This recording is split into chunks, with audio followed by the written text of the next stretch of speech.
And now, after years of planning, sweating, and going broke, here is the Boots and Whiskey Podcast with Jim Belisle. I'll alert the media. Why they would give this man a podcast is anyone's guess. Then there is what could only be a bizarre coincidence or something else. Welcome to the Boots and Whiskey Podcast with Jim Belisle. Fat, drunk, and stupid is no way to go through life, son. Country music and fine moonshine. Finally, a podcast that lets it all hang out. Let's level with America. Got your boots? Ready for some whiskey? These boots are made for walking. One of these days, these boots are gonna walk all over you. And now, the Boots and Whiskey Podcast with Jim Belisle. Hey everyone, Jim here, Boots and Whiskey Podcast. Thank you so much for tuning in today. We are on the road to 400, and we have only a couple of episodes left before 400. Today we have Karen Waldrup on the program. You know, Waldrup, or is it Waldrup? Anyway, Karen is here. This is one of those things where this intro is not going to be long because this whole episode is one of those episodes that I'm not going to lie to you, I needed. So I'm just going to leave it at that. And here it is because it's absolutely fantastic. Don't want to miss it. Don't want to say too much. So sit back, relax, enjoy. Thank you for being here. If it's your first time here, welcome. If it's not your first time here, welcome back. You're about to see a conversation that you're probably not used to from shows like this. So enjoy. Because you'll be disappointed like every other woman in my life. You know, it's totally fine. But thanks for being here. Thanks for having me. Yeah, anytime. It's nice to see you and talk to you. I've been following you now for the last little bit. You know, and I'm looking forward to hearing about you and thank you. Getting to know you. I'm looking forward to chatting with you, yeah. And as you can tell, I'm pulling it together. It's all good. I mean, that's what this show is. Like, this show is about like the real life person behind the glitz and the glamour. So. All right. Well, I got the Dolly Parton. I picked this up at her new gas station. Isn't it so cute? She has the cutest items. She has the cutest stuff. I was like, oh my God, she's making hand over fist in there. So is that place as cool as it sounds? It really is. It's like the most bougie gas station you can ever go to. I love that. It's very innovative. I think it's great. She'll probably do more locations. It's really cool. That's awesome. Everything's just very fresh. Everything's Dolly. I mean, you can't go in there without spending money if you're a Dolly fan. Right. There's no way you're getting out of there. I mean, she's going to get you somehow. There's tumblers, there's keychains, there's lip gloss, and there's all kinds of makeup products. It was really fun. That's awesome. Leave it to Dolly, right? To find a way to, see an opportunity and take it. Absolutely. And I have a Dolly themed home. My fans, they buy me a lot of Dolly stuff because they know I love Dolly and I look up to her so much. So I have Dolly in my bathroom. I have Dolly behind me on my mantle. All my little coasters are Dolly Parton theme coasters, So that's awesome. I've got a little Dolly in my life. So yeah. Now, does that go back to like childhood, that love of Dolly, or is that? I think I don't know if it's even a love. I think it's more of an appreciation for her work. Okay. Looking at her work ethic is just so inspiring. I mean, it really is. She's just, golly. Yeah, she is. I hate to say it this way, and I'm probably going to get struck by lightning, but she's the last of it. She is, man. She is. Whew. And going to her truck stop, I mean, it wasn't a planned stop either. It was the band, not to get into my crazy last weekend, but you said you wanted authentic. Yeah, that's all we want. Yeah. So last weekend, what had happened was this has never happened in my career ever. And I've been touring full time since 2011. This has never happened to me. Okay. So we leave the gig. Everything's great. Show's great. Everything's loaded out. Everything's good. No problems, no issues. Until we get to the hotel. That hotel, the pictures on the website and the hotel are not the same property. Oh no. And I'm telling you, it was so bad. We were loading out, and it was like, is this a joke? It was like a movie. I wish we would have filmed it. I'm like, why were we not filming this? It was so bad, and it wasn't cheap either. It was like $500 hotel rooms, not per room. It was like a couple rooms per. Anyway, so we get there, and it's terrible, and we're like, all right, we're leaving. So we leave. Well, little did we know, all the hotels were booked from Biloxi to Mobile all the way to Birmingham. Damn. We could not get a hotel room. Now, if it hadn't been 2:00 in the morning, we could have just gotten an Airbnb. No big deal. Or a VRBO. But you can't be checking into a Airbnb at 2:00 in the morning where you have to correspond with somebody for a check-in. Right. So Airbnb and VRBO were out. Bed and breakfasts were out. All we had was old school hotel rooms, and we could not find any hotel rooms all the way to Birmingham. So finally we get to Birmingham, and we're like, there's no hotel rooms in Birmingham. So we have to go north of Birmingham like another 30 minutes. I mean, it was just unbelievable. I've never had this happen. Holy shit.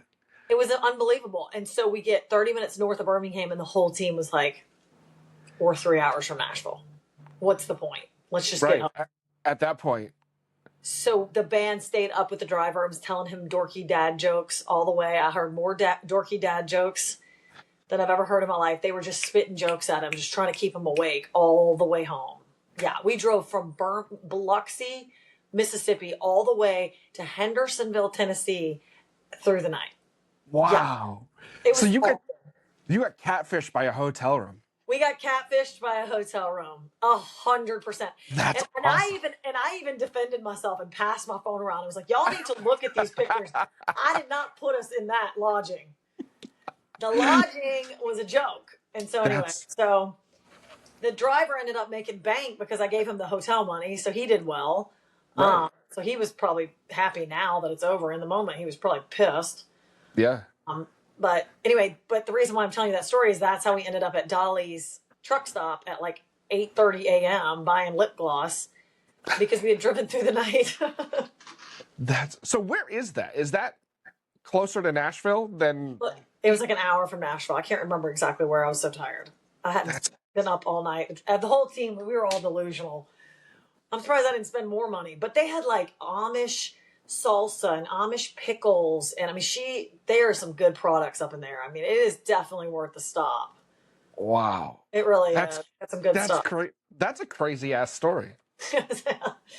Yeah, and to think that many years, and I kept telling the team, I'm like, y'all, I'm telling you, I've never had this happen.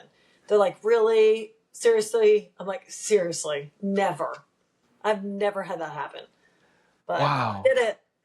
Every gig, you learn on every single show. So yeah. Now, so you started. Where did you say you started in Biloxi? We had a show in Biloxi, Mississippi, and we loaded out, and it was super late, and I didn't know we were driving through the night, so I was like lollygagging, taking pictures with the promoter, goofing off backstage, talking to people. We didn't know we were driving through the night. Otherwise, we would have gotten out of there like an hour earlier. Wow. It was just awful. But anyway, there's always something to be learned. You win some, you lose some, I guess. So yeah. Now, how was the show itself, though? The show was great. We had 2 shows last weekend. Baton Rouge, Louisiana was great, and Biloxi, Mississippi was great. And then now we're moving on to our Nashville show, which is August 8th in Nashville. Everyone's invited. And it's going to be at Chiefs on Broadway on the 2nd floor in the Steeple Room. It's Eric Church's club, and it's really one of my favorite rooms to play. I want to go there so bad. So bad. Come on, August 8th. I wish I could. Where do you live? Massachusetts. Oh. Yeah, I've been to Nashville once, and it was on my honeymoon with my ex-wife, and I haven't been back since. Did you have a good time at least? I had a blast. We had a blast. It's fun. But like we were there 4 days, and I felt like that was enough. Yeah. Because it's like how much. I mean, I'm almost 40. There's only so much drinking you can do. At some point, you need some water. Right. Right. You know, I did everything I wanted to do. I saw the Opry. I went, you know, we did the Opry tour. We did the Ryman tour. We saw the Country Music Hall of Fame. Good. You know, and like that was all before Chiefs, obviously. It was before Lower Broadway was just artist bars. You know, there was still non-artist bars down there. And it was even before that whole new thing across the street from the Ryman that they just that they built. You know? Like they were starting to build that when we were there. Oh yeah, it's so great, man. I love Nashville. I just love it. Yeah, I mean, trust me. If I didn't have two kids that were little, I would. That's probably where I'd be. Well, next time. Yeah. So tell me about how you get started and wrapped up in all of this crazy world that you're in. How did I even get into it? Yeah. You know, good question. For me specifically, it was picking up that guitar. Yeah. When I was 16 years old, I picked up that guitar and here I am. It was like a whirlwind. I mean, it started with picking up that guitar and strumming it and learning how to play songs and figuring out what chords were and writing. And all of a sudden I'm in the studio and then all of a sudden I'm in college and now this local bar wants me to play and it's Tuesday night and I'm playing and then somebody hears me there and wants me to play at another restaurant in town and then they want me to play at a tailgate and then now I'm playing at the fraternity house and then now I'm playing at a club and then now I'm graduating and I got to go somewhere, so I might as well move to Nashville. So I moved to Nashville and then I'm playing writers nights, writers rounds. All of a sudden I'm playing on Broadway. All of a sudden I've got a band. All of a sudden we're booked for some gig in Iowa. All of a sudden we're touring and all of a sudden I have records and it just at one day at a time, you know, you get sucked into it and it's so enriching and it's so beautiful and it's so challenging and it's so addictive because every town you go to, you have a unique experience with that crowd and there's never two shows that are the same. So then there's a thrill there because you can't wait for the next one and you know, who am I going to meet in that town and, you know, who are they going to bring? And then it just starts to be this constant flow of, okay, we got to release another song. And then now we got another song. And then, well, now we're playing this other gig. And then we have the sponsor. And it's just a constant moving train that just gets going and it gets speed. And then you can't stop the train because it's moving so fast. Yeah. It's like a drug. It's, you know, it really is. There's a level of addiction to this industry that, you know, is probably unhealthy for all of us, but you can't, you know, you can't let it go. Yeah, I mean, it is. But for me, you know, I will say this, music, and I was telling somebody this morning, actually, music has always been there for me. Always. Sure. Music has never, one day, since the day I was 16, not been there for me. Here's my dog. Right. Hello, dog. She likes to be seen. She thinks she's being interviewed. It's fine. She's wagging her tail. She's saying, yep. But music's always been there for me. So I feel like I owe it to music to be there for music. So it's the one thing that's always been steady in my life, in my personal life, in my career. It's always been there. It's never given up. And so I honor it the way that it honors me, you know? Yeah. Now I'm going to ask you a question, and like I'm really bad at digging deep into my guests before I talk to them, and I do it on purpose so that we have something engaging to talk about. But how much time had passed between you coming to Nashville and you being on, and I know I'm beating a dead horse here, I'm sure, but going on, what was it, The Voice? Hmm? Like how much time was in between? 10 years. And there's a reason why I ask. Go ahead. Sorry. 10 years. Okay. Actually, longer than that. I moved to Nashville in 2008. And let me do the math. Let's see. I went out for The Voice season 25. And I moved to Nashville in 2008. So 15 years had passed. Okay. But I was already touring. I was already making a living for a long time. Right. Now, let me ask, so this is why I asked this, right? I asked because, one, at that point, and this is not negative, this is just because I'm curious and, you know, at that point, one, why do you do it? Why do you throw your hat in that ring? right? And two, after doing it and having that foundation you've already had, does it kind of piss you off when you see artists that aren't so far into it throw their hat into it and get to a point and explode? Okay, so the two-part answer. So answer one, why would I put my hat? Why would I do it? Well, for me specifically, I had been touring, like I told you, for a while. Sure. I had been making a living, playing clubs, and I had kind of maxed out that scene, and I kind of needed a feather to like move to a more, just to the next step, if you will. Yeah. And so I did The Voice because I kind of felt like I needed the feather, and now I have a great record coming off The Voice, No Way Back, because we got a lot of songs pitched to us because I was on the show. A lot of people want to make songs, and now I've got some really great songs. And some songs I wrote as well, but also some outside songs. But anyway, and so I think I did it for growth, for the feather in my cap. And I think I did it for learning how to be a better singer and a better performer. And then the second part of the answer is I do a lot of things wrong, a lot of things. But I think there's a couple things I have consistently done right. And those are, number one, I do what I say I'm going to do. So everyone knows if I say it, I'm going to do it, unless I'm sick. Nobody in my camp ever questions that. That's great. And it's great for me. Two, I'm consistently nice to people. Fans, local artists, people in town. I'm nice to people. And three, I don't compare myself to other people. I don't get on Instagram and say, well, she got to play the Opry. That's not fair. I haven't played the Opry yet. I comment, go girl, happy for you. I don't feel the need to compare myself to someone else because A, she could possibly be comparing herself to me. Yeah. And she could be like, oh my God, her outfits are so much cooler than mine. Okay, well, she doesn't have the stylist that just styled that outfit. She doesn't even know that lady. She doesn't know that that lady did that for me for free because she's a friend of mine and wants her product to be put on me, right? So she doesn't know the reason why my outfit was so great. And I don't know the reason why she got an Opry. So it's stupid for me to sit there and compare myself to someone that I have no idea what went on to get to that. So she might be playing at a big festival opening up for Luke Combs. Well, maybe Luke Combs' nephew is her cousin. You know what I'm saying? Like, I don't know how that happened for her, but God's working in my life the same.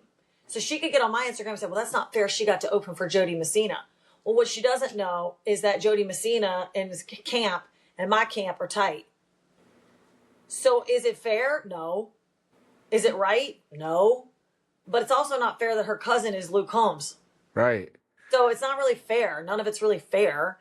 So rather than comparing, I just go, congrats, girl. Hope you really enjoyed the Luke Combs crowd. Love the photos. It's not worth sitting there and comparing yourself to someone else. So no, I wouldn't go and compare myself to someone who went on The Voice fresh out of the gate. Quite frankly, I think it's better to go on a show like that after you've developed your career. Really? Because I think it takes your fans on a journey together. Sure. And it reaches your community. So I have a really big online following. I have 1 million fans. We call them Waldrup worldwide. So those people were able to experience that experience together. And so I personally believe that being an artist before you go on the show sets you up because now you've got a website, you've got a brand, you've got a logo, you've got fans, you've got social media platforms that are all verified. You've got your foundation built before you go on, and it just sprinkles gasoline on it. Whereas I think a new artist that's going out on it and doesn't have all that foundation built, they can't even capture the email because they don't have the website, because they don't have the logo, because they don't have the team, because they don't have the branding, because they don't have the fill in the blank. So I think personally, I would prefer to go on the show after I had built all that than go on it day one. But that's what? I've been doing this show 5 years now, right? And I love to. I'm going to say this, and I kind of mean it kind of tongue in cheek, but I love to give people shit that have gone on The Voice or Idol and all that, just because it's it gets a conversation going, right? But that might have been the best answer I've ever been given in my entire career doing this. Well, good. Because Well, thanks. and like I had never thought of it that way, at all. And like hearing you say it, that is the most spot on reason to do it. And it's the most honest. You know what I mean? Like it probably did more for you, in hindsight, right? Than Correct. I think so. not going on. Yeah, I think so. Now, the problem with doing that is, what if a chair doesn't turn? Right. I was just gonna say that. Then what? You've done all this. You're work pretty for- much like done. So it was a lot of pressure. It was the most pressure that day, whatever day that was in my life, was the riskiest day of my life. Walking out there and doing that was the riskiest thing I've ever done. But with high risk come high reward. And I knew if I could just channel focus and nail that one song, that I would have a chance at doing well on the show. However, you don't really know how, I mean, we're all human. And if you go out there and you just blank or you choke or you freeze, what are you going to do? Right. Just, it's part of it. And so it was risky, and it was financially risky for me because I canceled a bunch of shows to get to do it. And so it was not only a huge financial risk, it was a huge sacrifice. And it was a risk for my business and my career. And I knew I was rolling the dice. I was walking into a casino and putting it all on black, because if it didn't hit, I mean, I was pretty much going to have to get out of the business. I mean, there's no way I could have continued to tour if I was the girl who didn't get a chair turn on The Voice. Like, how are you going to sell a ticket? Like, people are going to be like, she must not be able to sing. It's very drawing a line in the sand. And so now it's the exact opposite. People say, oh, she was in the finale on The Voice. Oh, well, she must be good. Let's grab a ticket. Yeah, so that's fair. Opposite. So now it's like, so my risk paid off because I believed in myself enough to say, I'm willing to roll the dice on the human element of being a human being. But I mean, everybody does, you look at somebody going to sing at the Super Bowl. I mean, how scary is that? You get out there and you choke like it's the Super Bowl. Like, these sponsors are paying you millions of dollars. You're a human being. You can choke. We don't know when we're going to have our voice is going to cut out or not be able to hit the note properly, or we're too dry, or we didn't have enough water right before we sung, or whatever, or we didn't sleep enough the night before. I mean, we're human beings. And that's the scary thing about a show like that is, you can be as cocky as you want, but you better stay humble, because when you go to hit that big note, you don't know what's coming out. That's up to God. So you better be praying. Damn.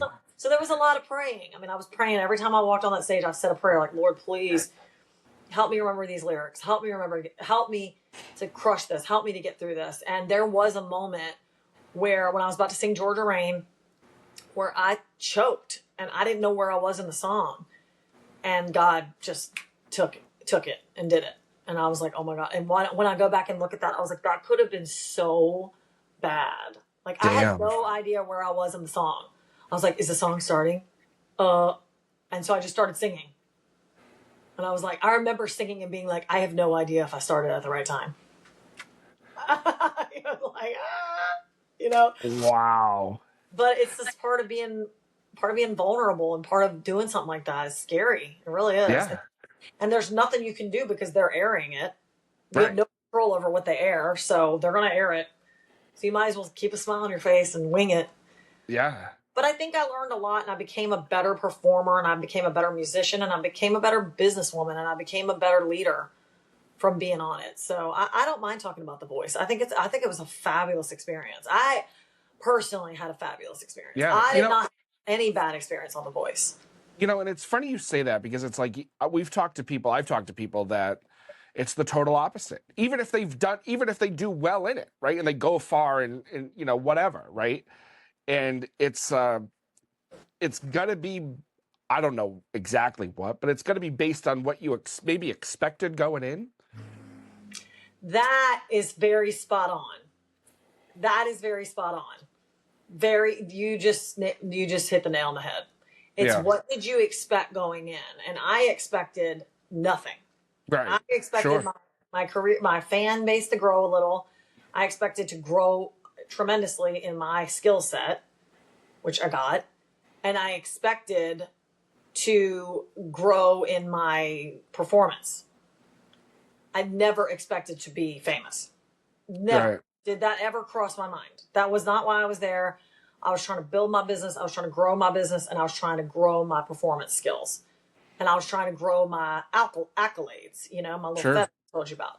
So yeah, I think there were people who went out there and in their mind, they were totally delusional. They thought that after this show, they were going to be some sort of big, famous, rich person. And I'm Right. like, newsflash. Right. You're going to go right back to playing the same clubs you were playing. It's going to be up to you to grow your career. Not I mean, them. you think about it, right? You think about how long these shows have been on the air, right? Whether it's Idol, whether it's The Voice, whether it's now The Road, whatever, right? You think about all of the people. I mean, shit, Idol's been on since what, 2000 at this point, right? In some facet, or maybe even before that. Like, and how many people have won that show, and how many people have won The Voice and whatever? And it's like the general public could probably tell you on one hand, maybe even less, the people that have won that show. Right. Right? Or those shows, right? Like, I'm not even sure I could tell you anybody that has won any of those things, except for maybe Carrie Underwood. And I don't even know if she won. I just know she was on it, right? And, I have a shirt on, I'm a big Chase Beckham guy. I know he won Idol. But, like, I've seen Chase now a couple of times live, and it's like, I hate to say it this way, but there's not a lot of people in the crowd, which to me is a shame, right? So it just goes to show that just because you win or do really well, I mean, shit at the end of the day. Right. I agree with that. So yeah, I mean, I think it's just one of those things where you just go do it, and you just make the best of it, and you take your experience as your own unique experience. And I know some people have bad experiences. For me personally, I was very channel focused, and it was a fabulous experience for me. That's awesome. That's awesome. Now, did you, obviously not having any expectations, coming out of it the other side and looking back at it, right? If you had any sort of expectations going in, do you think they would have exceeded your expectations? I think if I had any expectations, I did not expect to learn as much as I learned. My timing is a lot better now than it was. Like, I'm way better on my timing. Sure. My phrasing, and also my my performance in general. Like, I can do this thing now that I couldn't do before, where I can step into the energy of the song and live the energy of the song. Oh, I okay. didn't do that before. Before The Voice, I was like, I'm singing a song. This is a song, everybody. Now I'm like, this is a song about heartbreak. I'm living a heartbreak. I'm living it. And the next song is a party. I'm living the party. Yeah. I'm living the song that I'm singing now. Whereas before, it was kind of all the same. Now I'm going on a journey. Where was I when I wrote that song? How did I feel that day? And pulling in the energy. And Reba taught me that. And then stepping out of that song, and then stepping into the next song, and then out the whole night, in and out of the song. Now, let me ask you this, right? I love that. I've never heard of it done that way, right? And do you find that that's easier or harder to do if it's a song you've personally had a part in writing? I think it's always easier if you picture a specific person. Okay.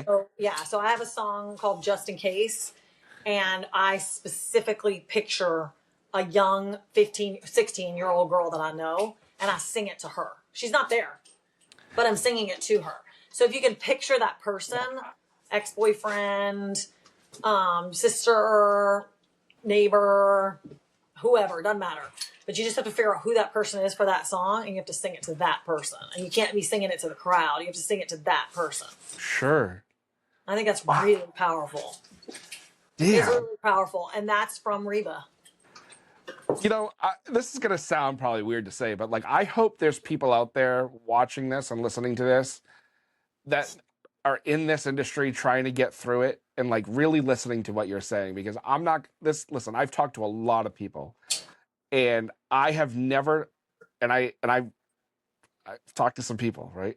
I've never talked to anybody that I feel has such a grasp on all of this like you do.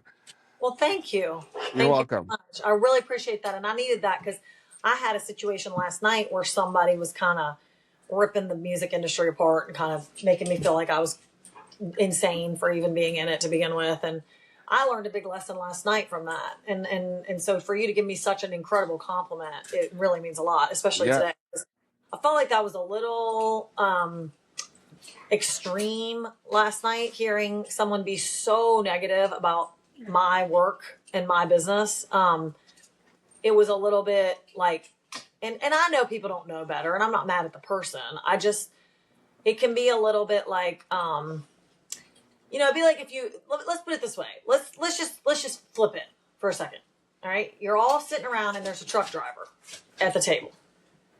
And you're like, yeah, I mean, it must be awful having to be on the road all the time. Like stopping at gas stations and like taking a shower in a random gas station. Like, God, that must suck so bad for you. Like, damn, like you never even know where you're really at. I mean, God, doesn't it get boring looking at the interstate all the time? And the guy's kind of like, well, that's my job. Right.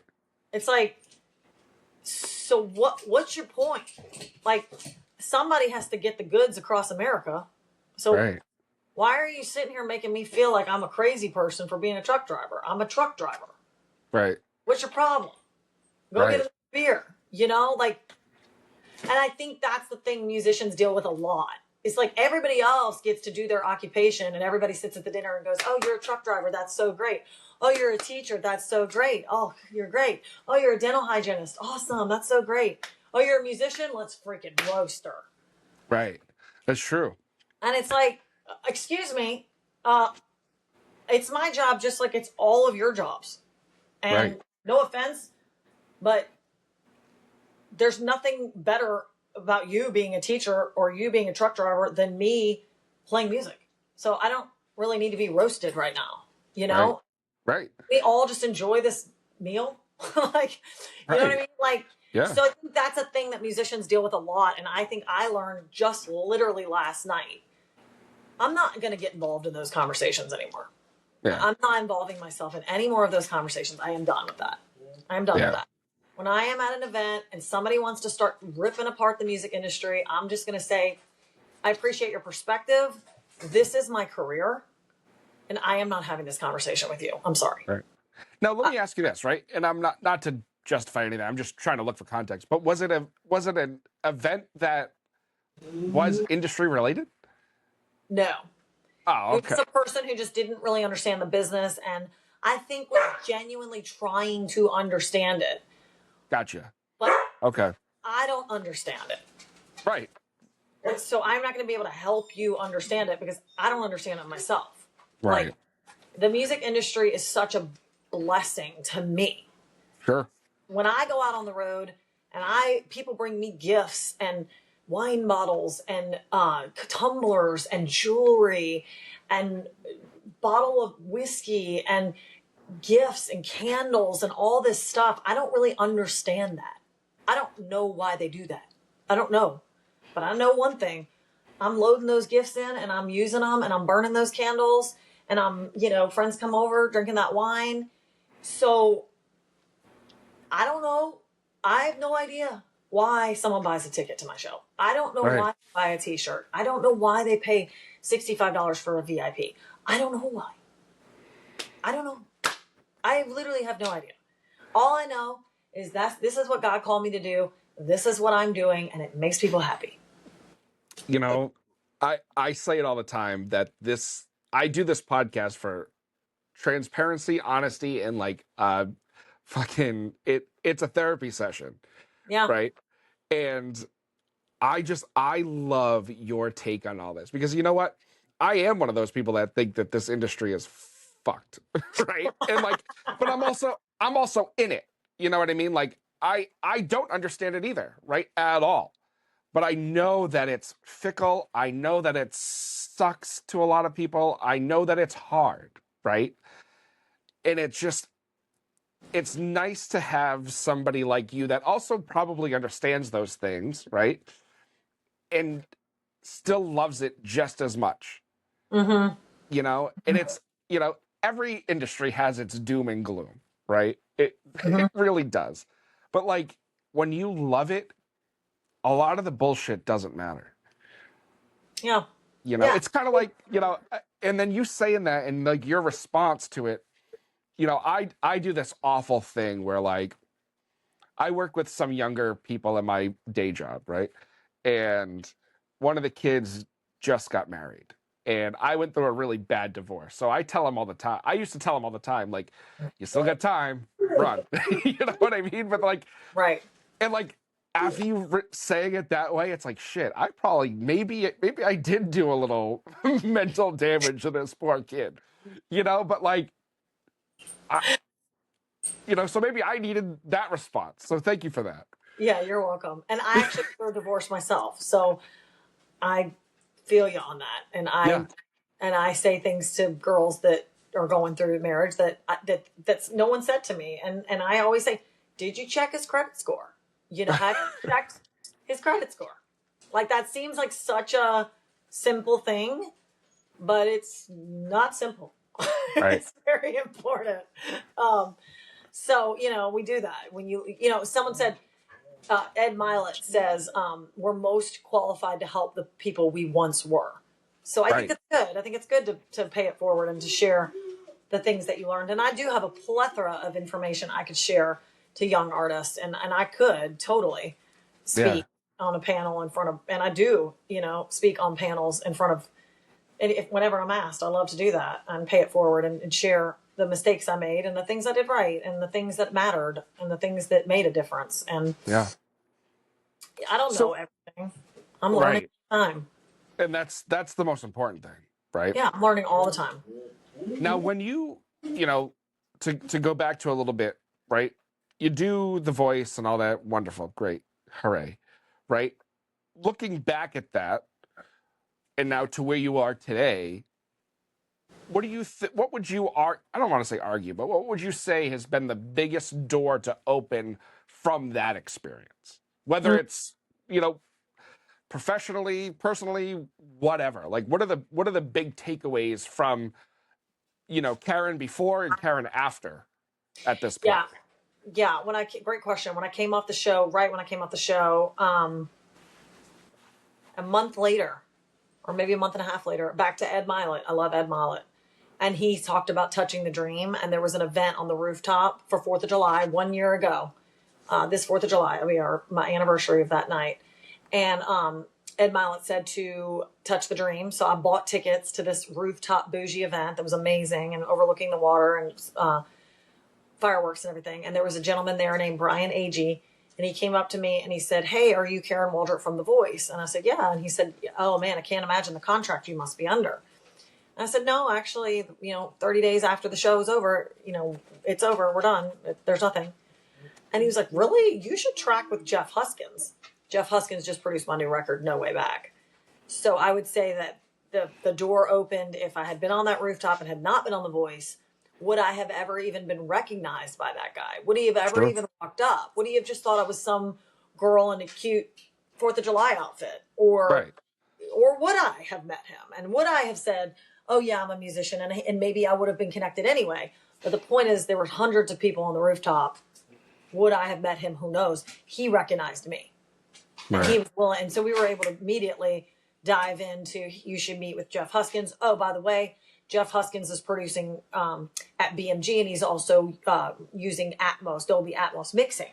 Well, that was very intriguing to me because I wanted to make a record with the Dolby Atmos mix because I knew that the forward thinking of the new age of audio engineering requires things to be done in Dolby Atmos. So I knew whatever producer produced my next record had to be somebody who used Dolby Atmos. So when he said he's mixing and mastering in Dolby Atmos, I immediately wanted to meet him, met him, made a great record, just dropped Keeping the Faith, first song from the record, just dropped Good Guy, second song for the record, July 24th, Best Friends and Lemon Drops from the record, and then throughout the year, a song every 5 or 6 weeks moving forward. So I would say my answer to that would be strategically the production lead that came from being on the show. Yeah. That's like you know what? Like I said, I've been doing this a while now. I wish, these are very off the cuff. Like I'm making these questions up as I go because I don't have the time to sit down and write them down. But like, I wish more people had the thought and the wherewithal to answer the way you have. Well, thank you. And like that makes my other guests sound like morons, but they're not. But like the level of confidence that you have in yourself and what you do, I wish more people had in this industry. Well, thank you very much. I appreciate You're that. welcome. And I appreciate that, especially today, because, I have good days and bad days. And when I woke up today, that's why I'm wearing a ball cap. And when I woke up today, I was like, you know what? I don't feel like doing my hair. I'm not doing my hair. I'm just not doing my hair. Right. I'm just not doing my hair. Period. So pull it up. We're going to get going because I got to cut the grass after this anyway. So it's kind of stupid. I did a bunch of interviews today, but nobody cares. Ball cap's fine.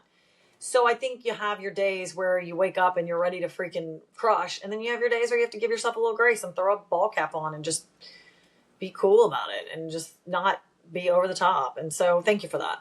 Yeah. Like it's, I say it all the time. We used to, when we first started, this show was very female artist heavy, like very female artist heavy. And then that started to dwindle for whatever reason. And then it started to come back. And I have noticed in the last year or so that the females we're getting on are a little more, and I don't mean this bad, but like feisty. Like they're owning their shit and they're going for it, and they don't care what the industry is telling them what they should do or what they shouldn't do. And it's a breath of fresh air because 5 years ago it was very sterile. It was very, here's the answers I know somebody's gonna want to hear, right? And it's not what this show is. Like I want you to maybe give an answer that is gonna throw the middle finger to the industry because you know what? You guys, as a group of female artists, don't get the credit or the eyeballs I think you deserve for the art and for what you have to say. And that to me is a bunch of bullshit. Well, thank you. And I am an optimist. I really am. I don't look at Nashville with a negative light. No. I don't look at Nashville I just don't feel that way. I don't feel that way about Nashville. I don't feel that way about the industry. I don't feel that way about the community. I feel like maybe I am just the world's most optimistic person. I don't know, but I just don't feel nothing wrong with that. I just Nothing don't feel, wrong with that. I feel like Nashville's a great place. I feel like Nashville's a great community. I feel like I've got a lot of really good friends here, and I feel like it's a great town. I mean, I just do. That's how I feel. Every time I go out in Nashville, I feel like I get to be an individual. I feel like I get to be myself. I feel like people in our community they acknowledge my pioneerism in the independent space that I have. And does that have challenges? Yes, but I think there's a lot of people that do admire it and look up to it for what it is. And that's cool. I'm down for that. And you know what? And I say this, and this probably is also going to sound bad, but like if I had a daughter looking up to somebody in this industry, it would definitely be somebody like you. Oh, thank you. You're welcome. That's such a good compliment. I appreciate that very much. And it's true. Like, like there's a level of tenacity you have that you can tell that you're going to do it the way you want to do it.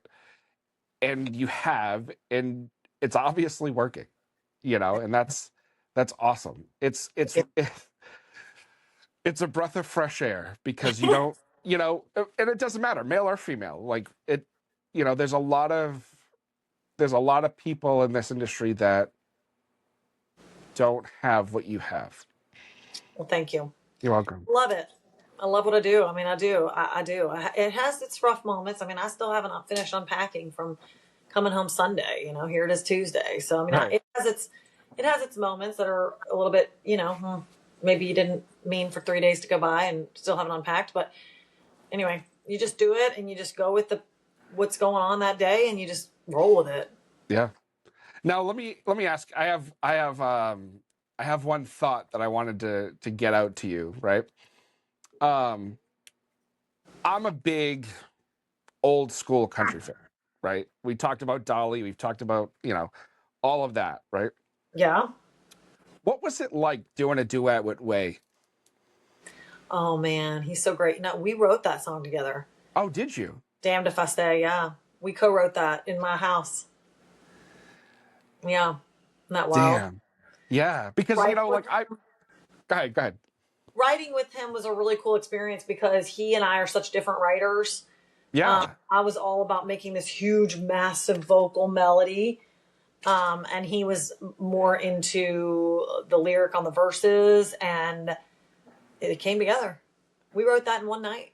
Me, him, and David Wade sat there and wrote that song. And then it didn't make the record that came out on him the next round. But when he was doing the next record, he wanted to do a lot of collabs. So somehow that song got put up to the top. And not only did we get the song, but we got the video. Yeah. And it really is, it's special. So let me say, regarding Way Jennings, I think of all the musicians I've worked with, he is the most chill. He is so Really? chill. He is so chill. He is sometimes a little too chill. I was like, Way, can you please send me a photo of the outfit that you're wearing to the shoot tomorrow? He's like, well, I don't know. I'm like, well, it's tomorrow. He's like, I might just bring a couple options. And I'm like, well, you need a couple options. Text those to me because I need to match you. Yeah. No. So anyway, he's just very chill. He's very chill. He's very, knows what he wants. Keeps it simple. Doesn't get overwhelmed. Doesn't get overworked. He's great. He's really, really great to work with. Now, let me ask you this. Do you mean that in general, or do you mean that with this industry and all that, like, has a lot of offspring in some way or another of somebody that was, I don't want to say was once famous, because there's some that are still famous, right? Like, there's a lot of Nepo babies in this industry, whether people realize it or not, right? There's a lot of people with a lot of links to a lot of other people, right? Huh?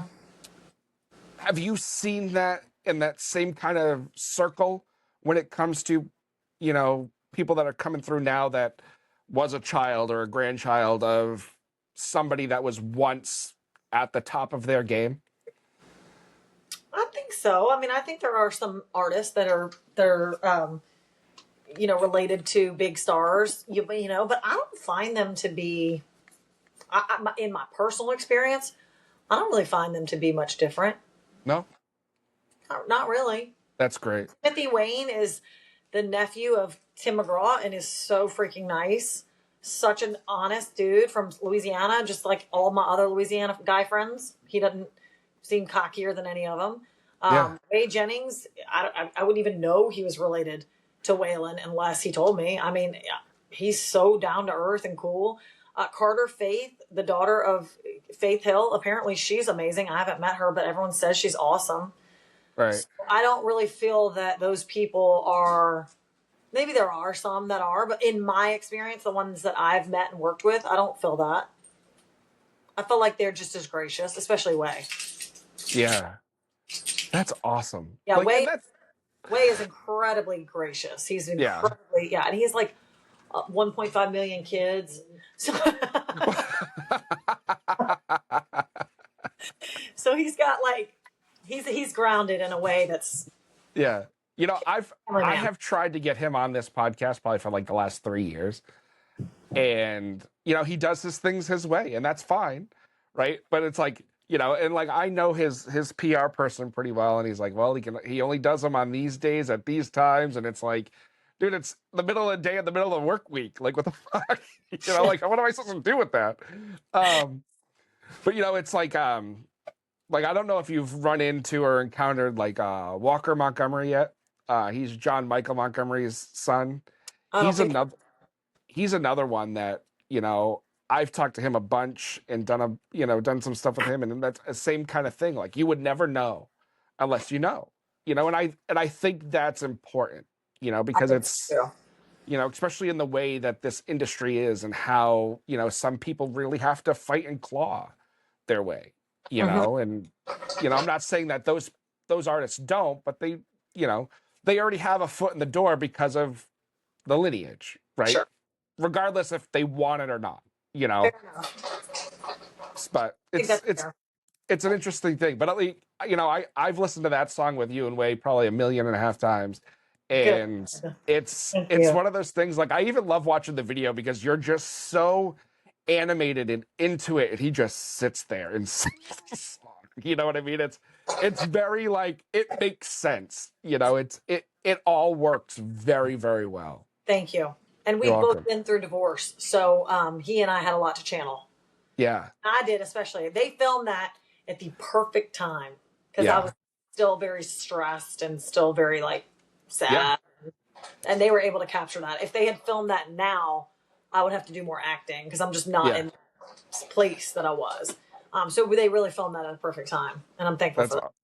That's awesome. I say it all the time where if, like, you listen to episodes of this show from last year compared to, like, this year, Yeah. like, it's a whole different world, Yeah. and there was still a lot of anger about a lot of things last year that now I'm just like, whatever, like, I give a fuck, Yep. But so now going on the rest of the year, what are you looking at? I mean, I know you said you got some stuff being released and all that, but, like, what is the hope for the rest of the year going into, I can't even believe I'm saying this, but going into 2027? Yeah. So we're rolling out songs every 5 weeks or so. The record's done, mixed, mastered in Adobe Atmos. So we're releasing those. So Best Friends and Lemon Drops will be coming out July 24th. And we're totally ecstatic about that. I'll be doing a live stream sitting right here on July 22nd, 2 days before. And then we're playing Chiefs on August 8th. We're touring throughout the fall. Every year I do a Christmas box project. This year we're doing a lemon drop Christmas. So everything's going to be yellow, lemon droppy, that kind of thing. And then the record will be dropping at some point. I don't know when, but once we release enough singles and it makes sense, we'll drop the record. And believe it or not, we're going back in the studio and tracking some more. So, That's awesome. So yeah, so we're just, I mean, this is what we do, this is what we do. Yeah. Music. That's what we do. So I'll be playing music. That's awesome. That's awesome. And I'm super excited for you. And if you ever make your way up to New England, let us know, because we'd love to come out and support you and Absolutely. maybe have a drink in real life, because I love doing that. I love getting to meet the people I've had on, and living up here, sometimes that doesn't always happen. So Well, I would absolutely love that. And I'll tell you and anyone listening, if you go to KarenWaldrup.com and just put your email in, we'll keep up with you. perfect. So then we'll know when we're there. We'll send you, newsletters and stuff. Otherwise, Awesome. it's hard. It's hard for people to know, when we're going Yeah, to be. it sure is. It sure is. Well, Karen, thank you so much for taking the time. Enjoy cutting the grass. Thank you so much, and y'all have an awesome day. And You- be on the lookout for Best Friends and Lemon Drops. Sounds good. Thank you so much. Thank you. Bye. Bye. Well, there you have it, everybody. Our conversation with Karen Waldrup. Karen, thank you so much from the bottom of my heart for being here and for this conversation. It was one of those conversations that, like I said at the beginning, I needed more than you'll ever know. So thank you so much from the bottom of my heart. And that's really it, guys. Thank you so much for being here. We have, I think, episode like 398 next week. And that's going to be with our good friend Corey Dement, who is the merch. No, he's not just the merch. He's the merch guy for Shane Smith and the Saints, but he's way more than that. He's a very, very dear friend. I apologize for not a lot of posts this week. I was pretty sick, pretty out of it. So thanks for tuning in, and we'll see you this week. We got some cool shit coming on, cool stuff we're going to be starting to do. So thanks for being here, and until next week, guys, keep those boots on the ground and the whiskey in the glass. Cheers, y'all.